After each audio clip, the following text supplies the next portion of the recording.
नमस्कार, बहुत बहुत स्वागत है आप सभी का जनता टीवी पर। मैं हूं आपके साथ वैभव मिश्रा। आगे बढ़ेंगे और बात विस्तार से तमाम बड़ी खबरों की करेंगे फटाफट अंदाज में। प्रधानमंत्री नरेंद्र मोदी ने रेडियो कार्यक्रम मन की बात के जरिए देश को संबोधित किया। कहा 100 करोड़ वैक्सीन से मिला नया उत्साह, नई ऊर्जा से आगे बढ़ रहा है देश। पीएम मोदी ने हेल्थ केयर वर्कर्स को भी किया सलाम। कहा हेल्थ केयर वर्कर्स ने टीकाकरण में नहीं छोड़ी कोई कसर, लाखों हेल्थ केयर वर्कर्स की मेहनत से ही 100 करोड़ वैक्सीन का आंकड़ा हुआ पार। पीएम मोदी ने वोकल फॉर लोकल पर भी दिया जोर। बोले दिवाली पर गरीब भाई बहनों का भी करे ध्यान, ज्यादा से ज्यादा लोग खरीदे स्वदेशी सामान। संबोधन के दौरान पीएम मोदी ने सरदार पटेल को भी किया याद। कहा अगले रविवार 31 अक्टूबर को सरदार पटेल की जयंती, हर श्रोता की तरफ से लौह पुरुष को नमन। प्रधानमंत्री मोदी ने महिला सशक्तिकरण पर भी की बात। कहा देश में बढ़ी महिला पुलिसकर्मियों की संख्या, पुलिस जवानों की वीरता पर गर्व। गृहमंत्री अमित शाह के जम्मू कश्मीर दौरे का दूसरा दिन, आईआईटी जम्मू के नए कैंपस का किया उद्घाटन, कई योजनाओं की भी की शुरुआत। कई विकास योजनाओं की शुरुआत करने के बाद अमित शाह ने भगवती नगर में रैली को किया संबोधित। कहा जम्मू कश्मीर की शांति में खलल डालने वाले कभी नहीं होंगे सफल। अमित शाह ने कहा जम्मू वालों के साथ अन्याय का समय हुआ समाप्त, कोई नहीं रोक सकेगा यहां का विकास। अब जम्मू कश्मीर भी देश को आगे बढ़ने में देगा अपना योगदान।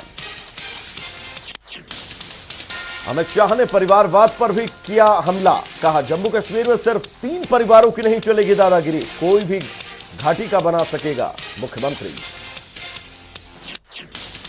अमित शाह ने कहा पीएम मोदी के दिल में बसता है जम्मू कश्मीर, अगले 2 साल में यहां चलने लगेगी मेट्रो, हर जिले में हेलीकॉप्टर सर्विस भी होगी शुरू।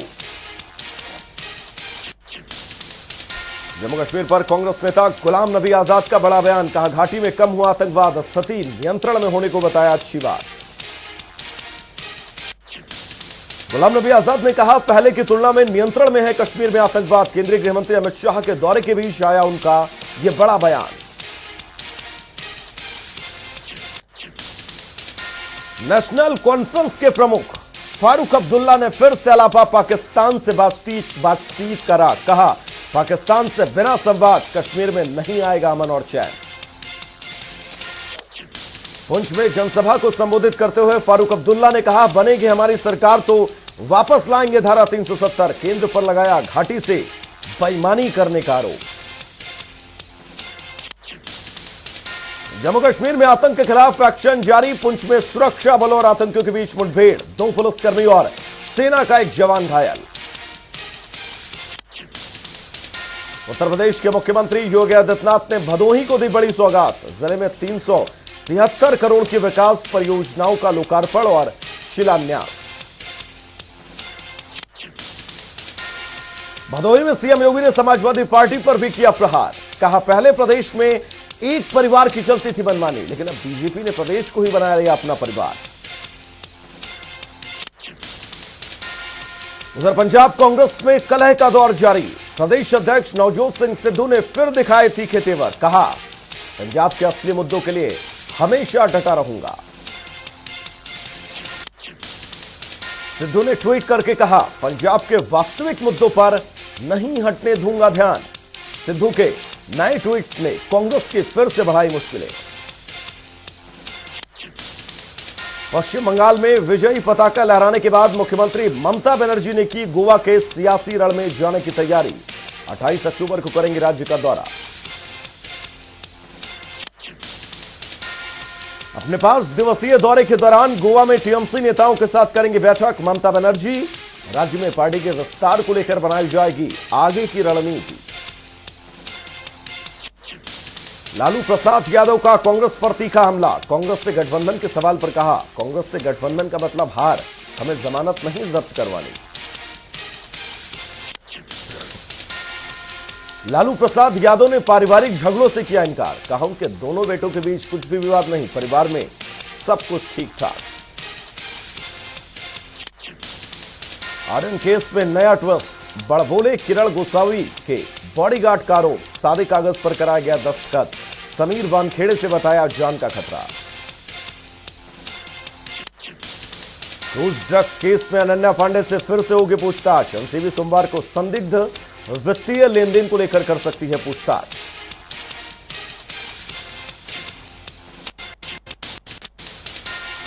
विश्व में जारी है कोरोना का कहर। अब तक 24 करोड़ 40 लाख से ज्यादा नए केस, 22 करोड़ 10 लाख से ज्यादा रिकवर। मौत का आंकड़ा 49 लाख के पार। देश में 24 घंटे में 16,000 से ज्यादा नए केस, तो वहीं 16,000 से ज्यादा ठीक। एक दिन में 559 लोगों ने तोड़ा दम।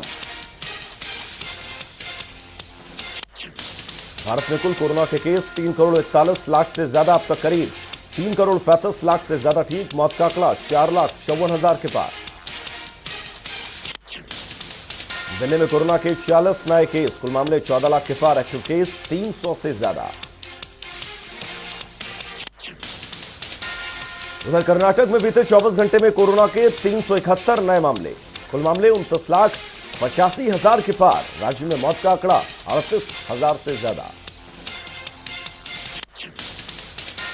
महाराष्ट्र में कोरोना के 1,700 से ज्यादा नए मामले, संक्रमितों की संख्या 66 लाख के पार। 24,000 से ज्यादा केस अभी भी एक्टिव। केरल में कोरोना के करीब 8,000 से ज्यादा नए केस। राज्य में कुल मामले 49 लाख के पार। 80,000 से ज्यादा केस अभी भी एक्टिव। तमिलनाडु में सामने आए करीब 1,000 से ज्यादा नए केस, कुल मामले 26,94,000 के पार। एक्टिव केस 13,000 से ज्यादा। राज्य में मौत का आंकड़ा 35,000 के पार। आंध्र प्रदेश में 400 से ज्यादा नए केस, कुल मामले 20 लाख के पार। 20 लाख से ज्यादा रिकवर। एक्टिव केस 5,000 के पार। उत्तर प्रदेश में कोरोना के 14 नए मामले, संक्रमण का आंकड़ा 17,10,000 के पार। एक्टिव केस 90 से ज्यादा। मौत का आंकड़ा 22,000 के पार। पश्चिम बंगाल में सामने आए कोरोना के 900 से ज्यादा नए केस, कुल मामले 15,85,000 के पार। 15,58,000 से ज्यादा ठीक। मौत का आंकड़ा 19,000 के पार। बिहार में 24 घंटे के भीतर कोरोना के 9 नए केस, कुल मामले 7 लाख के पार। 35 केस अभी भी एक्टिव। हरियाणा में कोरोना के 8 नए मामले, संक्रमण का आंकड़ा 7,71,000 के पार। अब तक 7,60,000 से ज्यादा रिकवर। 115 केस अभी भी एक्टिव। उधर हिमाचल प्रदेश में पिछले 24 घंटे में 257 नए केस, कुल संक्रमितों की संख्या 2,22,000 के पार। मौत का आंकड़ा 3,700 से ज्यादा। 1,500 केस अभी भी एक्टिव। देश में कोरोना के खिलाफ वैक्सीनेशन अभियान जोरों से जारी। वैक्सीनेशन का आंकड़ा 101 करोड़ 30 लाख के पार।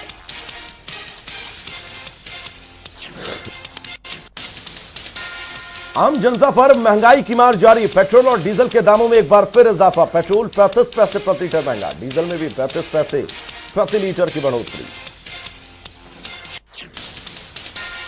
तेल की कीमतों में हुई बढ़ोतरी के बाद दिल्ली में 107 रुपए 59 पैसे प्रति लीटर पेट्रोल के दाम, तो 96 रुपए 32 पैसे प्रति लीटर डीजल। मुंबई में 113 रुपए 46 पैसे प्रति लीटर पेट्रोल, 104 रुपए 38 पैसे प्रति लीटर डीजल। जबकि कोलकाता में पेट्रोल 108 रुपए प्रति लीटर के पार। तेल की बढ़ती कीमतों पर राहुल गांधी का सरकार पर ट्विटर वॉर। कहा, पेट्रोल दामों पर बढ़ती जा रही है टैक्स की डकैती, कहीं चुनाव हो तो थोड़ा रोक लगे। पेट्रोल डीजल के बढ़ते दामों पर प्रियंका गांधी ने भी केंद्र सरकार पर किया हमला। ट्वीट कर कहा, मोदी सरकार ने जनता को परेशानी के लिए लेने दिए बनाए हैं बड़े बड़े रिकॉर्ड। प्रियंका का आरोप, मोदी सरकार में अपने चरम पर है बेरोजगारी, सरकारी संपत्तियों को भी बेचा जा रहा। कहा, ये मोदी सरकार के अच्छे दिन हैं। लगातार बढ़ रही पेट्रोल डीजल की कीमतों के खिलाफ आंदोलन करेगी अब कांग्रेस। 14 से 29 नवंबर तक किया जाएगा प्रदर्शन। पार्टी महासचिव केसी वेणुगोपाल ने दी जानकारी। अमृतसर कोर्ट में सेना के जवान कुणाल कुमार वारिया को कड़ी सुरक्षा के बीच किया गया पेश। हनी ट्रैप मामले में पंजाब खुफिया विभाग की स्टेट स्पेशल ऑपरेशन सेल ने फिरोजपुर से किया था गिरफ्तार। अमृतसर की मंडियों में फसल की लिफ्टिंग की समस्या से किसान परेशान। मंडी प्रशासन पर लापरवाही का आरोप। कहा व्यवस्था न होने से खुले आसमान के नीचे पड़ी हैं फसलें। सीएम मनोहर लाल ने चंडीगढ़ में डीएपी खाद को लेकर की उच्च स्तरीय समीक्षा बैठक। कृषि विभाग, पुलिस विभाग और अन्य आला अधिकारी बैठक में रहे शामिल। बैठक के बाद सीएम ने अधिकारियों को दिया आदेश। कहा एसपी और डीसी सलाह करके डीएपी और अन्य उर्वरकों की कालाबाजारी पर लगाए रोक। जमाखोरी और तस्करी को रोकने के लिए तुरंत करे उड़न दस्ते का गठन। सीएम ने किसानों से भी की अपील। कहा धैर्य रखे किसान, जल्द डीएपी खाद की कमी को बहुत जल्दी कर लिया जाएगा पूरा।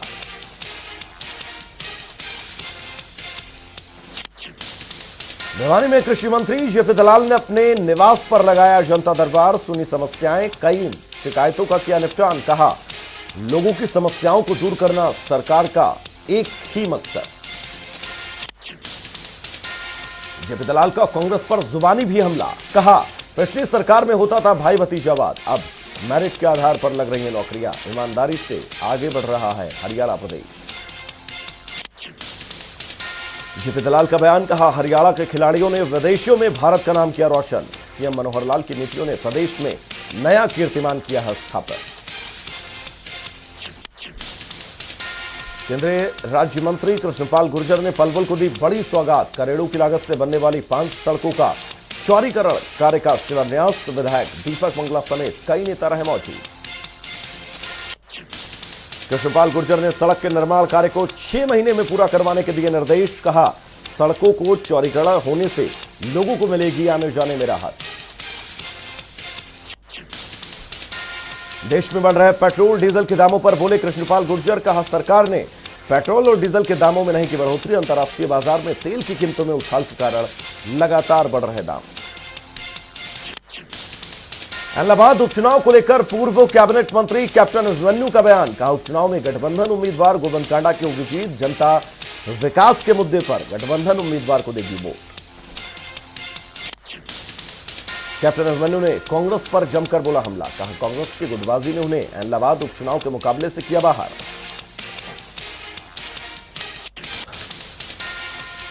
फरीदाबाद में महाराजा अग्रसेन विवाह समिति ने सामूहिक विवाह कार्यक्रम का किया आयोजन। कई जोड़ों का कराया विवाह। विधायक नरेंद्र गुप्ता कार्यक्रम में रहे शामिल। विवाहित जोड़ों को दिया अपना आशीर्वाद। रोहतक में कोरोना महामारी के बाद बाजारों में अब लौट रही है रौनक। पटरी पर लौट रहा जिंदगी। त्योहारी सीजन में खरीदारियों से गुलजार हुआ बाजार। सोनीपत में करवा चौथ का त्योहार जिसको लेकर धूम देखने को मिली। कोरोना काल के बाद एक बार फिर बाजार में नजर आई रौनक। महंगाई के चलते ग्राहक खरीदारी करने में कर रहे हैं कंजूसी। भिवानी के सेक्टर 13 में करवा चौथ के पर्व पर कार्यक्रमों का किया गया आयोजन। महिलाओं ने गीतों पर दी रंगारंग प्रस्तुति। साथ मिलकर खेले कई गेम। रोहतक में मौसम विभाग ने 2 दिन की बारिश का किया अलर्ट जारी। किसानों की फिर से बढ़ी चिंताएं। खेतों में खड़े पानी ने पहले ही फसल कर रखी है खराब। यमुनानगर में बदला मौसम का मिजाज। मूसलाधार बारिश के साथ कई जगहों पर ओलावृष्टि। तापमान में भारी गिरावट। तेज बारिश और ओलावृष्टि के बाद ठंड ने दी दस्तक। बारिश के चलते किसान परेशान। खेतों में रखा धान